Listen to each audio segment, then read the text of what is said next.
প্রস্রাবের সাথে রক্ত দেওয়ার কয়েকটা অন্যতম গুরুত্বপূর্ণ কারণ।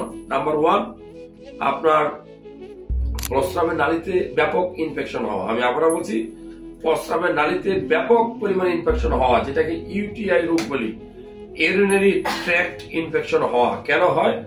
প্রস্রাবের নালীতে যদি জীবাণু ঢুকে যায়, ব্যাকটেরিয়া ঢুকে যায়, আপনি পানি যদি কম খান, তাহলে প্রস্রাবের নালীতে ইনফেকশন হয়ে আপনার প্রস্রাবের সাথে রক্ত যেতে পারে। নাম্বার 1। নাম্বার 2, আপনার কিডনিতে, যদি আপনার কিডনিতে পাথর হয় বা প্রস্রাবের থলি বা প্রস্রাবের নালীতে পাথর হয়, তাহলেও আপনার প্রস্রাবের সাথে রক্ত যেতে পারে।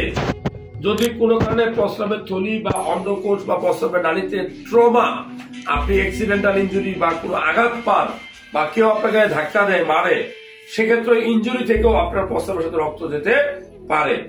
আর মেয়েদের মাসিকের সময় যায়, এটা স্বাভাবিক।